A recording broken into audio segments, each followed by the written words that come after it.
Ya, entonces vamos a grabar.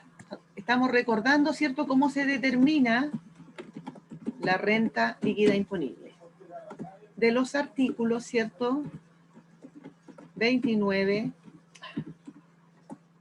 al 33 de la Ley de Impuesto a la Renta. ¿Ya? El artículo 29 nos dice cuáles son los ingresos brutos. Para eso nosotros miramos nuestro balance en la columna ganancia. ¿Qué vamos a encontrar? Vamos a encontrar ingresos por venta, ¿cierto? Cualquier otro ingreso de cualquier tipo, como decía por ahí Lorena, de ingresos por capitales mobiliarios, ¿ya? Lo que no, si encontramos ingresos no renta, no los vamos a considerar ingresos brutos. O en este caso, como el balance parte a veces del estado resultado directo, pone todos los ingresos brutos, que no está diciendo el concepto, ¿cierto? Y supongamos que vamos a poner todo lo que está en el balance y no nos vamos a fijar si está en el balance también, así que vamos a poner las indemnizaciones y todos los ingresos no renta. Porque después, ¿qué va a ocurrir? Que el 33 nos va a decir, oiga, revise de nuevo, ¿ya? Entonces, el 29 vamos a poner todos los ingresos brutos que están en la columna ganancia. Luego, el artículo 30, ¿cierto?, nos dice que debemos rebajar los costos directos y que tengamos especial cuidado con la materia prima, ¿cierto? Dijimos materia prima, mano de obra y sí, ¿ya? Entonces, ¿cuáles se aceptan? Estos dos que están ahí, lo vamos a pintar de amarillo. Y este otro no se acepta. Por lo tanto, cuando en nuestro activo tenemos mercadería, existencia, que forman parte de los activos, ese activo está aumentando el patrimonio, está aumentando la utilidad, entonces obviamente que le tenemos que sacar la parte del CIF para agregarla, porque no corresponde que esté formando parte del costo directo para determinar la renta líquida imponible. Esto solamente en empresas productoras de bienes. ¿Qué es lo que nos va a dar aquí? Nos va a dar, ¿cierto?, la renta bruta. Yo creo que ustedes buscan diapos anteriores, van a ver que esto lo vimos, o sea, se van a recordar. Luego, ¿qué nos dice? El artículo 31 nos dice que si yo quiero obtener la renta líquida, debo restar, ¿cierto?, la renta líquida, debo restar los gastos necesarios.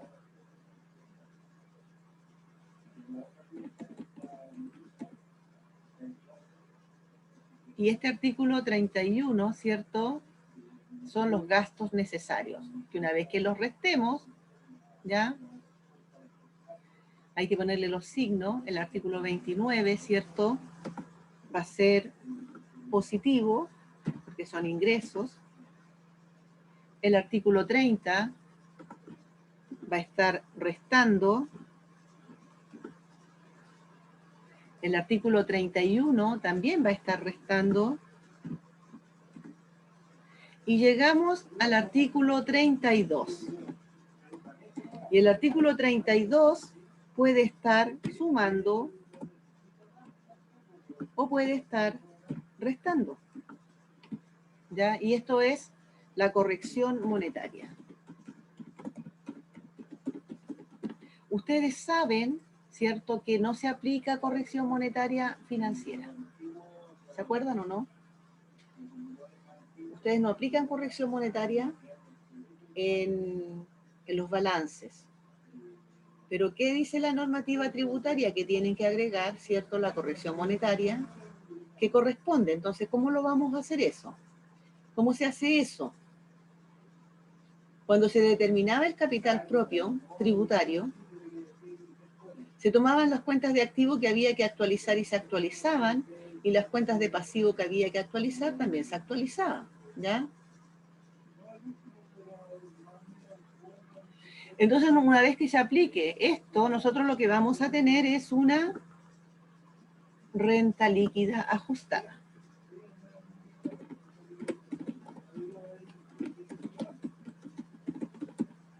¿Ya? Cuando nosotros llegamos hasta este subtotal que estoy marcando, ya con amarillo, Aquí nosotros estamos, cuando nosotros hemos agregado todos los ingresos, ¿cierto? Todos los ingresos brutos que están en la ganancia, los hemos puesto todos.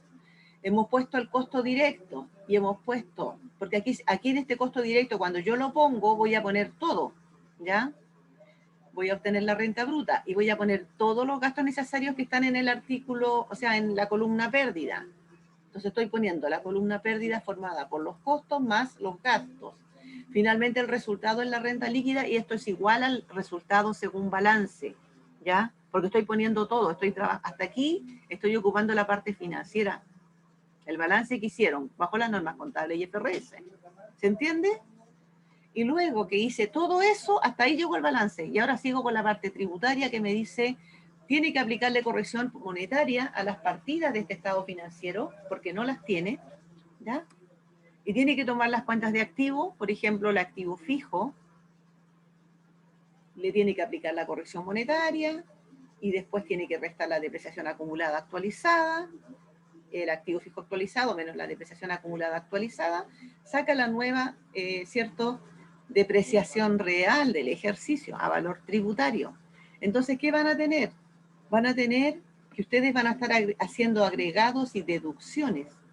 Por la corrección monetaria de los activos, el asiento siempre va a ser activos contra corrección monetaria. El saldo va a ser saldo acreedor, ¿ya? Y cuando ustedes actualizan los pasivos, el asiento va a ser corrección monetaria a pasivos y la corrección monetaria va a ser saldo deudor. Finalmente se va a netear esta corrección monetaria y la normativa nos dice que si es saldo acreedor se suma y que si es saldo deudor se resta, ¿ya? Entonces, en corrección monetaria vamos a anotar que el saldo acreedor, que el saldo acreedor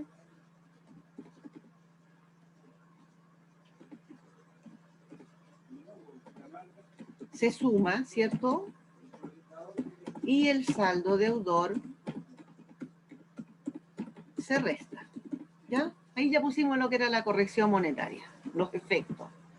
En la práctica ustedes van a hacer T, van a abrir las T, ¿ya?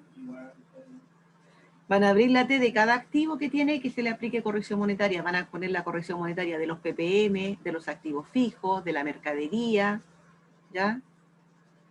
Van a poner, si tienen retiros, van a poner la corrección monetaria de los retiros, y los retiros resulta que están al debe, ¿cierto? ¿Me siguen? Pueden interrumpir, pueden hacer preguntas. Nosotros cuando hacemos retiro, como los retiros son disminuciones de utilidades, y los retiros es una cuenta, ¿cierto?, particular que puede ser al debe o al haber, puede ser deudor o acreedor. Cuando yo retiro utilidades, anoto al debe contra banco, ¿cierto? Por lo tanto, si hay retiros, van a aparecer la cuenta particular con saldo deudor. Si hago aportes al capital, voy a aumentar banco y va a ir al haber el aporte. Y también va a ser cuenta particular y el saldo va a ser acreedor. Entonces, cuando yo tengo la cuenta particular con saldo deudor es porque son retiros. Y estos retiros están disminuyendo las utilidades. Y la normativa me dice que tengo que reajustarlos. Y como están al debe, ¿cierto?, va a ser diferente. En la cuenta corrección monetaria de activos, esto está en el artículo 41 de la Ley de Impuesto a la Renta. La corrección monetaria de los activos, siempre el asiento va a ser activos, corrección monetaria, ¿ya? Y esto va a ser de esta manera. Vamos a achicar un poquito.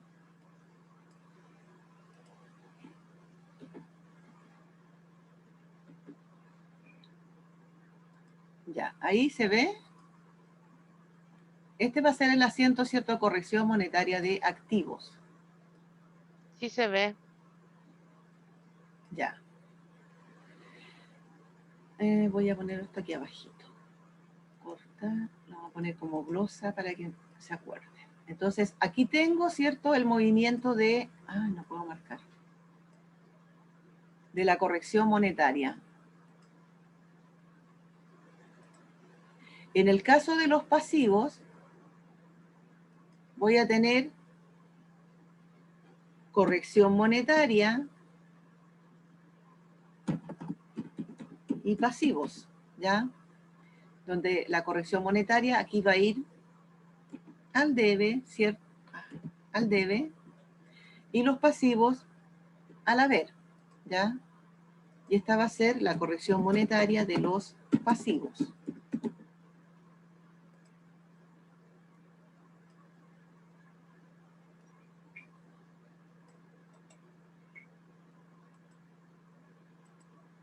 Pero en el caso de la cuenta particular, cuando son retiros, yo voy a tener revalorización de capital propio contra corrección monetaria, ¿ya?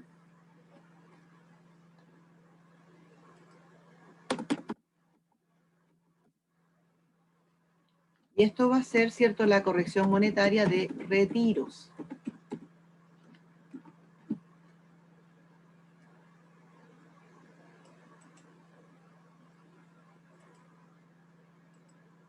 Entonces, fíjense que no quedó en el lado de así en los activos. Hay alumnos que lo que hacen es poner cuenta particular a corrección monetaria o poner retiro a corrección monetaria como si fuera un activo, y no es así. Porque los activos sí mantienen su nombre. Cuando yo estoy corrigiendo maquinaria, ¿ya? El asiento va a ser maquinaria a corrección monetaria, PPM a corrección monetaria, mercadería a corrección monetaria. Cuando es un pasivo, voy a decir corrección monetaria a proveedor extranjero, corrección monetaria, no sé, pues, a préstamos bancarios que están en dólares o en UF, etcétera. Pero cuando yo tengo retiros, yo no puedo poner retiro a corrección monetaria porque está malo. Aquí es revalorización del capital propio a corrección monetaria por los retiros. Y cuando va al debe es porque está disminuyendo. Acuérdense que el capital propio o las cuentas de patrimonio aumentan al haber y disminuyen al debe, ¿ya? Y cuando son aportes de capital o la corrección monetaria del capital propio inicial, voy a tener el asiento, ¿cierto? Revalorización de capital. Voy a tener el asiento al revés. Esto y esto. Y aquí vamos a tener, ¿cierto?, todos los asientos que ustedes ocupan cuando deben hacer estos ajustes y deben corregir. Y esta sería la corrección monetaria de los aumentos de capital, de capital, y también, ¿cierto?, la misma, vamos a copiar el mismo.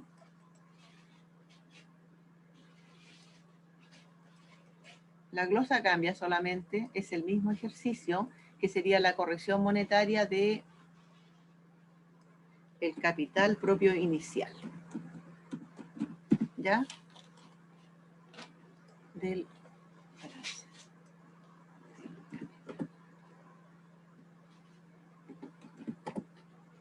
capital propio inicial, y se fijan que va a aumentar, ¿cierto?, al haber. Y la corrección monetaria, en cambio, va a estar en pérdida, porque acuérdense que la corrección monetaria es una cuenta de resultado que puede tener resultado deudor o acreedor, es de resultado mixto. Acá la corrección monetaria está como ganancia, aquí también, pero acá está como pérdida. Por lo tanto, cuando vamos a la T de corrección monetaria,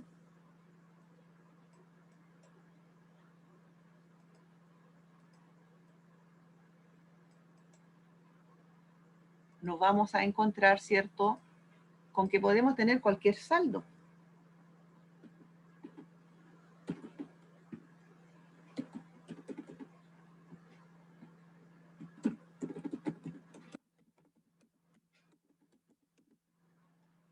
Y puede tener cualquier saldo, ¿ya? Puede tener saldo deudor o saldo acreedor, ¿ya?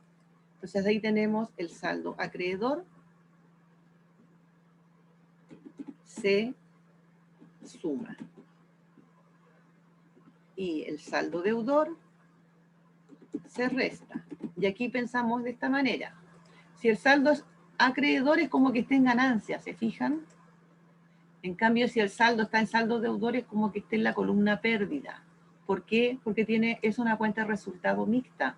Puede tener cualquiera de los dos resultados. No pueden poner los dos, ¿ya? Porque también en el formulario 22 aparece corrección monetaria saldo deudor, corrección monetaria saldo acreedor, y la gente va y pone los dos, y no puede ser. Porque no le está preguntando la suma del débito y crédito, le está preguntando por el saldo. Si el saldo es deudor, solamente ocupa el saldo deudor, y el sistema lo resta.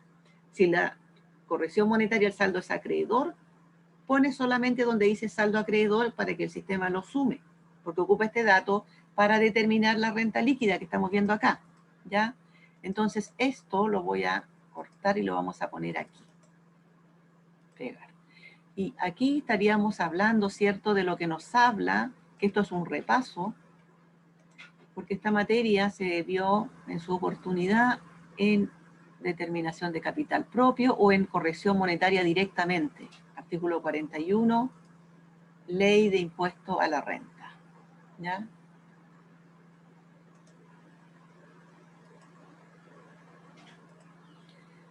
Bueno, entonces, ¿qué es lo que nos está diciendo la ley? Que nosotros hasta aquí llegamos hasta nuestro balance tal cual está. Nosotros aquí en el balance tenemos, no sé, pues 50 millones de utilidad, diferencia entre ganancia y pérdida. Aquí también nos va a dar 50 millones. Porque aquí yo no voy a hacer el trabajo de sacar los ingresos no renta y restarlos. Aquí lo que yo estoy haciendo es traspasando estos valores, ¿cierto?, para llegar a la renta líquida. Y luego voy a estudiar, como el 29 me dice que ingresos brutos son todos estos menos estos otros, entonces esos menos que me dijo los voy a restar. Y eso los empiezo a restar, ¿cierto?, en el artículo 33. De ahí les voy a dar un recreo de unos 20 minutos, ¿ya? Terminemos esta parte primero. Entonces, en el artículo 33 tenemos el número 1. ¿Quién me ayuda con el número 1? ¿Qué dice?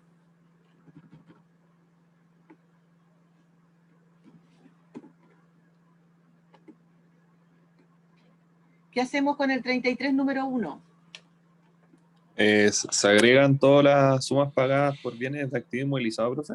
El número 1 dice, se deducirán de la renta líquida. Fíjense que estamos en la renta líquida ajustada. Las partidas que se indican a continuación, el reajuste del capital propio, el monto del reajuste. Ah, no, ese era el 32, tiene razón. En el 33 número 1 se agregarán ya todas las partidas. De activo inmovilizado.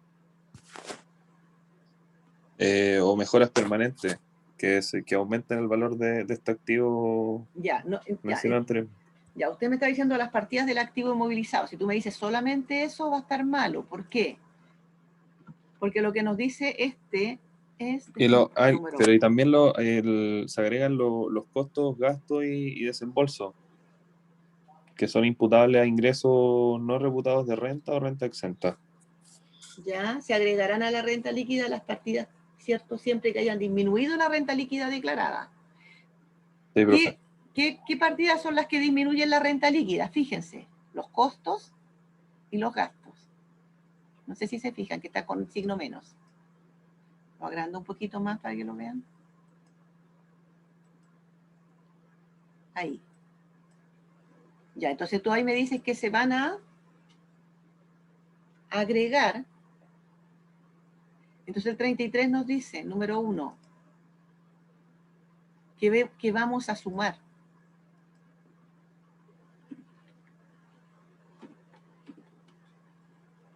Cualquier partida que haya rebajado a la renta líquida, ¿cierto?, sin que corresponda. Y nos dan varios ejemplos. Tú estabas leyendo alguno, explícamelo. O sea, léemelo. El primero era que se agregan las sumas pagadas por los bienes de activo inmovilizado o mejoras permanentes que aumenten el valor de este activo. Ya. Desembolsos también deben imputarse y por otro lado todo lo que es costo, gasto y desembolso que sean imputables a ingresos no reputados por rentas o rentas exentas. Ya, entonces, esos dos. Ya, tenemos entonces, ¿por qué crees tú que hay que aumentar con el valor, cierto? Porque fíjense que el 33 nos dice que debemos agregar todas aquellas partidas que hayan disminuido la renta líquida, ¿cierto?, que nosotros estamos trabajando. Tenemos hasta aquí 50 millones, supongamos, renta líquida. y nos dice, agregue aquellas partidas que disminuyeron, que pueden estar en costos o en gastos. Por ejemplo, las que nos decía José, por ejemplo, mejoras de activo fijo, ¿cierto?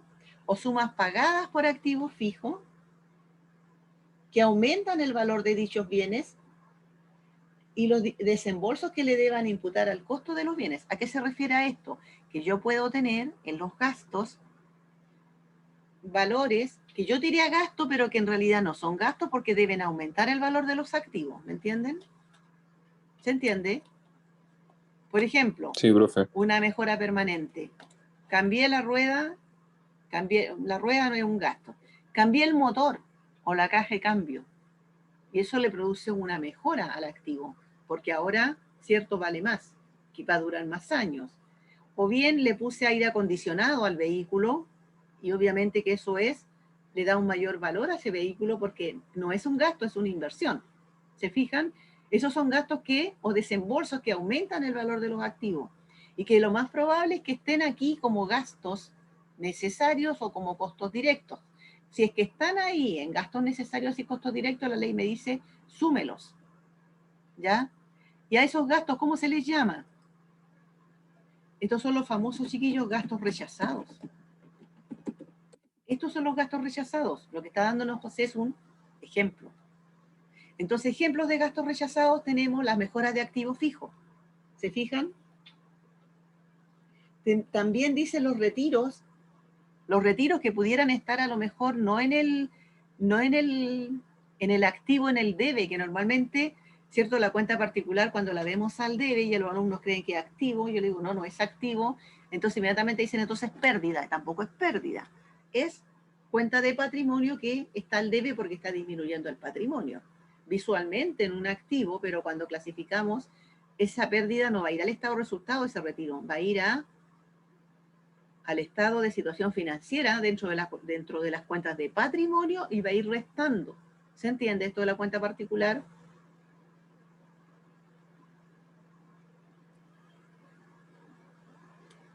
Necesito que me respondan. Profe, un gasto rechazado también puede ser todo, por ejemplo, un gasto asociado directamente a los bienes de una empresa que fueron utilizados por los socios con fines que no, como por ejemplo, que no son necesarios para generar renta en ello, ¿no? Ya, Sí, bueno. sí, sí. De hecho, sí, eso también se considera un gasto rechazado, todos los bienes que usaron ellos y que están ahí disminuyendo de una u otra manera, haciendo un gasto para la empresa. Esos tienen un monto que se determina con un cálculo especial, ya que en el mismo artículo 21 aparece.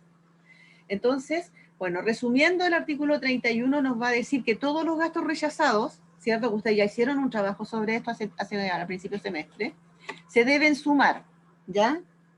Y el número 2, Profesora, ¿sí? a mí como que se me enreda de repente, como que no sé si yo lo entendí mal, pero hay gastos que contablemente sí son aceptados, pero Sí, tributariamente no. exacto. Por ejemplo, pero las mejoras de activos fijos, esos son errores, ¿ya? Las mejoras de activos fijos financieramente deben aumentar el valor del activo fijo. De hecho, van a afectar a la vida útil, porque lo más probable es que si tenía 3 años de vida útil y yo le hago una mejora extraordinaria y cambio los motores o qué sé yo, me va a durar a lo mejor 7 años. ¿Te fijas? Debe aumentar el valor del activo. Pero si por error la persona dice, no, esto es un gasto, porque la gente asume que si no es un vehículo completo o una máquina completa, asume que todo lo demás es gasto, ¿ya? Pero eso es una mejora de un activo y debiera absorber la depreciación acumulada para reflejar el valor de este aumento de activo. Entonces, esto lo que hace un poco la tributaria es como aprovechar de normalizar el error, ¿ya? O sea, esa mejora no es gasto. Por lo tanto, lo que dice, súmela porque es un gasto rechazado. Pero no le aplica tributación, ¿eh? Porque lo asume como error. No es lo mismo, no le va a decir, le vamos a aplicar el artículo 21 y le vamos a aplicar el impuesto del 10 o del 40% a la empresa. No hace eso, porque es un error. Porque también esto de revisar para determinar los gastos rechazados también corrige errores. Por ejemplo, la mejora de activo fijo que está en gasto es un activo, tengo que agregarla. Es más, es posible que alguien lo esté haciendo ya que el ajuste normalice el activo porque le va a afectar al capital propio, a la depreciación, etcétera. ¿Ya? Pero si no lo hizo y ya está ok y hay que hacer la renta, eso se suma, para que por lo menos a efectos de impuestos no haga evasión de impuestos. También tenemos, por ejemplo, retiros. Los retiros que los contabilizaron, ¿cierto?, en pérdida, también son un gasto rechazado, no son pérdida. También los gastos que había leído José que corresponden a operaciones exentas de impuestos de primera categoría, una empresa que tiene operaciones afectas y exentas de primera categoría, o solamente exentas, si tiene de las dos, no va a tener, si solamente está exenta no importa, no va a haber problema porque no va a declarar impuesto de primera categoría.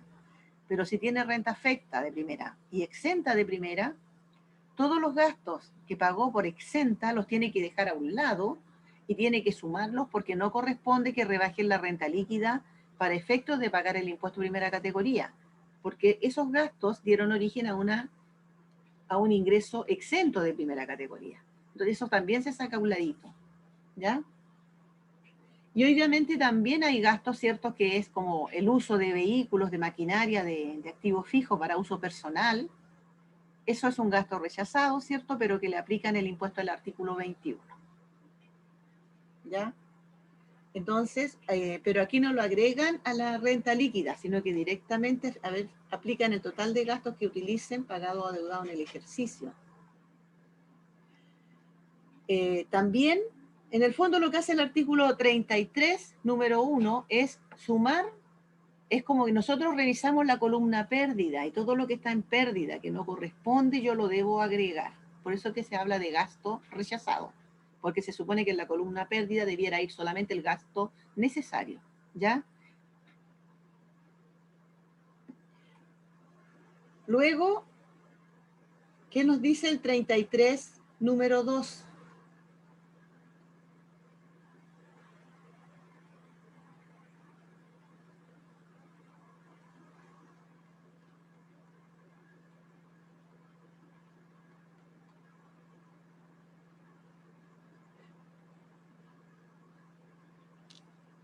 Bueno, a lo que se refiere el número 2 es que yo miro la columna ganancia y rebajo todos aquí yo rebajo todo lo que es, lo que está aumentando en forma indebida la utilidad, ¿ya? En el número 2, yo reviso la columna ganancia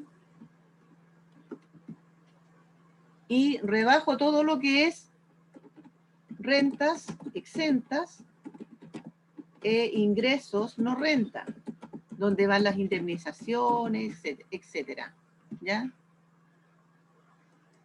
Y luego recién aquí voy a tener, ¿cierto?, mi determinación, mi renta líquida imponible. Renta líquida imponible afecta a impuestos. Afecta a impuestos de primera categoría, ¿ya? Hicimos un repaso, ¿ya?, de esto. Entonces, vamos a dejar de grabar.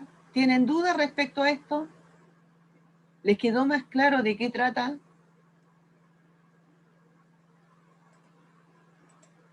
Aquí es donde ¿sí? Aquí yo voy a agregar, ¿cierto?, esto que estamos marcando, que lo voy a sacar a un ladito, porque no lo agrego ahí, aquí lo determino, lo agrego acá.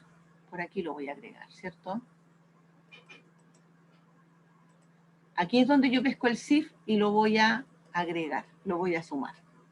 Pero no va a tributar, ¿se fijan? Porque eso es como las mejoras.